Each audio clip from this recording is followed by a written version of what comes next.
Hi, this is Michael from binarycafe.com with a Brainy Face Project video. This is the Sony DSC-RX100 M4 camera. And this is a wonderful camera. I'm no stranger to the RX100 line. When the first one came out, I bought it. Boy, this one feels a lot lighter than the RX100 M4. This is the very first one. There's no flip screen or anything like that. It was a great camera, but it did not have nearly as many features as the subsequent models. The RX100 Mark II was really good. It had a hot shoe mount at the top of the camera, and this one introduced the flip screen on the back. With the RX100 Mark III camera, this one has a flip screen that goes all the way up. They lost the hot shoe mount, but this form factor is really good. 24 to 70 millimeter lens, and it's got a flash, and it's just a pleasure to use this camera. I'm a huge fan of the RX100 Mark III camera. It's actually got an aperture of 1.8, so you can do a lot of low light shooting. The video looks fantastic, and it's a wonderful camera. The RX100 Mark IV basically looks the exact same as this camera here, as the Mark III. And it cost more. So when it came out, I wondered, why would I want to spend money? Obviously, I spent enough money buying these first three cameras. I love them. They're great, but why would I want to buy the RX100 Mark IV? There's a couple of reasons. The first one is this camera shoots 4K video. Shoots 4K video in camera. You have to have a fast memory card in order to be able to do that, but I can shoot 4K video. That's 4 times the resolution of high-def video. Even if you're not outputting to a 4K monitor, it's awesome to be able to shoot your video in that kind of resolution, and then you can crop the video. You can zoom in on the portion that you want to use. It's a fantastic way of shooting video. Takes up a lot more processing power on the computer. The file sizes are bigger, but I really wanted to get into 4K. So this camera has 4K. It also has 960 frames per second slow motion. That's fun. The ability to shoot slow motion video is it's awesome. It's really, really fun to be able to do that. And a lot of cameras now are starting to introduce that capability, but the unique thing about this RX100 Mark IV is the fact that it's got DRAM on the sensor itself, so it's incredibly fast, and it's got processing power that let you do like continuous frames. When you're shooting still pictures, you can do that really fast. The camera can process those images really quickly. The shutter speed is super fast, 1/32,000th of a second, which is pretty impressive. And then the ability to do your slow motion video, and you can shoot 960 frames per second. You can do 480, 240, 120. You can drop it down, but the max frames per second is 960. Think about that for a second too. If you go into the HFR mode, there's a little dial on the camera here, which is the HFR mode. It's high frame rate. And when you shoot the video, when you shoot the slow motion video, it only takes like a second for you to take the video, but then it sits there and it processes for quite some time. So that's kind of a downside. I thought when I got the camera, I'd just be able to like shoot video or shoot pictures and do the slow motion stuff, and it would be instantaneous, but it does take a few minutes to process it. And then the quality, if you get faster frame rates, then the quality looks great on screen, but then when you put it onto a big TV screen or on your computer, it's a little fuzzier. It doesn't have the same resolution. It's not a full HD picture, and it's certainly not doing 4K at that frame rate. But it's a wonderful camera. This is not a review of the camera, actually. And I'm shooting over here, by the way, on the new Sony a7R II. I just got this camera, so I'm super excited about it. This one does 4K video as well. I just basically got it out of the box yesterday, and I've just been starting to play with it. So a lot of fun playing around with all this cool stuff. And over here on this camera, I'm shooting on the Sony a7, the original a7 camera as well. So got some Sony technology surrounding me here. Anyway, what I wanted to do is show you some family video. We took a vacation a couple weeks ago. I've been super busy. I've got all these great ideas for videos for the channel, but I went on vacation with my family. We went to San Francisco. I've been there quite a few times. My wife and son had not been there, and they kept saying, take us to San Francisco. So we had a really, really good vacation. And while we were in San Francisco, we went around, saw the sights, and I did all of the video here that you're gonna see in a couple minutes with the RX100 Mark IV camera. I just did it handheld. Great thing about this camera, stick it in your pocket, don't need to worry about a big camera bag, lenses, anything like that. It's super toteable, it's really easy to take around, and I did things like I was hanging off of the trolley, we went into the Muir Woods, we were out at Alcatraz, did a lot of sightseeing. We were tourists when we were in San Francisco, but we had a blast, and I just wanted to share some pictures and video taken with the RX100 Mark IV camera, and so here we go. When we stayed in San Francisco, we stayed down at Fisherman's Wharf. I go to San Francisco every year on business. I go to conferences out there. Every year I come back and I talk about how much I learned at the conferences, and then I talk about how great the city was. I usually stay down in the financial district, down by Chinatown. But this time, going down there, we stayed at Fisherman's Wharf. And you've got all these piers, you've got a lot you can go and see.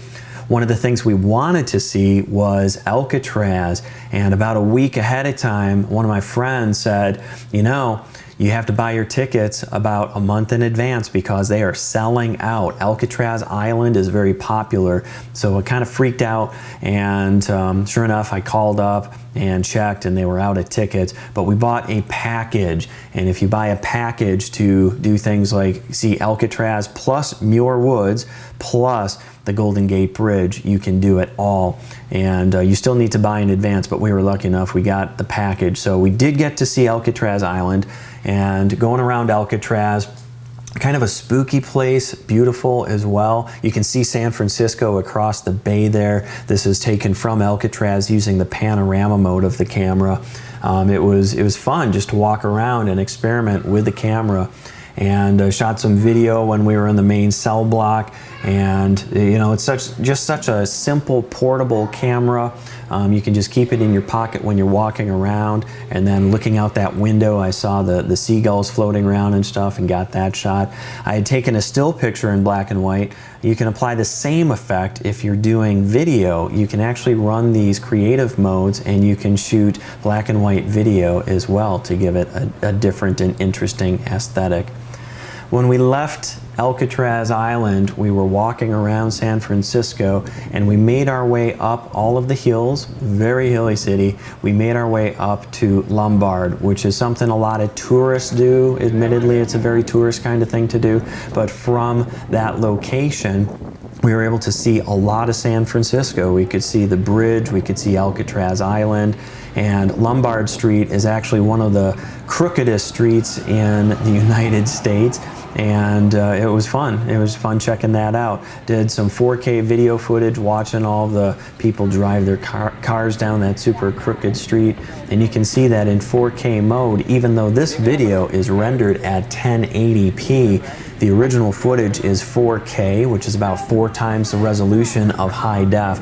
And there's a lot of detail and subtle things that you capture. Again, that's 4K. The lens on this camera is 24mm on up to 70mm, which gives you about a 2.9 zoom. And that picture right there is a still frame that I had extracted from that video footage, and then I was able to take that still frame and zoom in. So that's the same picture. I didn't do any filters or levels, no color correction in Photoshop. Pretty cool to get that resolution out of a still frame. That's 1.8 aperture, and then this one is increased, so I changed the aperture. There are about 40 different settings that you can map out to a little button. There's a C button on the camera, which is a custom button, and you can go in and you can choose from about 40 different customized options. And you also have a function mode. When you map out different controls to the function mode, it makes it really easy to change settings. You can create your own kind of little shortcuts and everything. and so it's very easy to change the aperture values and stuff like that on the fly. We had to go to Ghirardelli. Ghirardelli chocolate is phenomenal. We had no idea that you could go there and you could get these delicious hot fudge sundaes. That again was a 1.8 aperture, had it open wide up there to get the picture of the sundae. There's a Golden Gate Bridge as part of the tour. We rode on a bus. It was super windy in San Francisco. We were up there, our hair was getting blown around. We used the selfie mode on the camera. If you pop up that flip screen, you can actually engage selfie mode, and so we used that. And then I just went through and took a bunch of different pictures. There are many different modes that you can use. Posterize, retro, you've got soft, high, key. So I took these pictures of the Golden Gate Bridge. Red didn't really show up because the color of the bridge is more of a salmon color, so it kind of filtered that out. But lots of different options there. Soft focus, HDR, which is a little extreme for my taste, got rich black and white, and then one of my favorites is the mini mode, which approximates a tilt shift. All right, so we went to Muir Woods, and out of the whole trip, this is the thing that I remember most, standing in the woods with those majestic redwood trees reaching up so high into the sky. So many photo opportunities. This mode right here, using the watercolor mode, absolutely beautiful. This picture here, I took bracketed shots. The camera has a bracket mode which allows you to take many different frames in succession with various exposure values, and then I used high dynamic range editing software to merge those photos together to create that one. Even though the camera has a panorama mode where you can actually go from up to down, down up, left right, or right left, this video here shot in 4K just kind of captures the feeling of those trees and how tall they are. Yet at the same time, you can shoot video and go into a 1.8 aperture setting and use the manual focus mode on the camera. So I got the bark of this beautiful tree, just a lot of other wildlife out there in the woods, in the Muir Woods. And again, using that manual focus ring, which is improved on the M4 model, allows you to bring things in and out of focus. And that's a very large aperture setting, 1.8, and it does a great job. I don't think that I would have been comfortable riding on the trolley with something like the Nikon D800 camera or a much larger camcorder, but with my right arm hooked around the pole on the side of this trolley train, I then was able to lean out, and I had my little RX100 Mark IV camera hanging off the side there, running HD video. That trolley went by super fast. Luckily I didn't get my arm clipped off there, but it was just a lot of fun, and that camera is so highly portable, didn't need to worry about a camera bag knocking into the people behind me sitting on the benches or anything like that. And then this footage right here was taken at 4K as well. Once we got off the trolley train, we were walking around, and beautiful waterfall in a park there. I put the camera into 960 frames per second mode, high frame rate, and was able to capture that slow motion video. Now, the thing about the slow motion video is, depending on the setting that you have for the frame rate, it's going to change the quality. If you go with a really high frame rate, you're going to get that slow motion that looks really good, but the background's going to be blurred out a little bit because it's not going to be the full 1920 by 1080. And you do spend a bit of time waiting. When you put it into the high frame rate mode, you have a sequence of buttons that you need to press. Now, I was really nervous that I was going to miss some of these moments. These break dancers down at Fisherman's Wharf, they had kind of a lead up of about 15 minutes where they kept kind of building up this climax of the show where the guy was going to do this flip over these two guys. And the whole time I was nervous, like I was going to miss a button or the timing was going to be off, because when when you capture that video, it then takes probably a minute, maybe even a couple of minutes, where it's taking all of that footage and writing it to the memory card, so the camera is unusable as it finishes writing to the memory card. And even though this sensor is really good and it's got the DRAM on the sensor, you do need to have a very fast memory card. I've got a 128 gigabyte Sony memory stick that I'm using in the camera, which is a class 10 U3. So you want to make sure that you get a really fast memory card if you're going to be doing especially 4K video. Riding around on the bus, I was just experimenting with the different modes. You can do a lot of these effects in Photoshop, in post-production, but I'm very pleased with the quality that I got. There's the Girardelli factory, there's the Golden Gate Bridge there. That picture looks beautiful, absolutely beautiful. And then a little marina down there off of the Golden Gate Bridge with the mini mode. Now I was playing around because I wanted to do this mode where you put it into video mode and you use the shutter setting. Notice that it's really bright on the street. Fortunately, this camera has an ND filter, a neutral density filter. When it's on, you have 3 different settings, and that made that footage usable. So this isn't really the shot I was going for right here, but I was experimenting, and I thought I'd throw this in just to point out this camera does have a built-in ND filter. This is kind of the effect that I was going for. A couple things here. Notice that this is, first and foremost, this is handheld. I'm just standing there on the street corner and I've got the RX100 Mark IV shooting high definition video. It's nighttime and there's virtually no noise in this image right here. It's a really clean image, but then I also love this effect here, and I did this by putting it into the video mode and putting it into the shutter setting as a priority, and then it kind of blurs out all the images, which I think is a lot of fun. So I'm going to do videos on the RX100 Mark IV. I'm going to have more coming up for the HX300 and 400 for tips and tricks. Please support the channel, show me a like, or put a comment down there, and thanks for watching. Take care.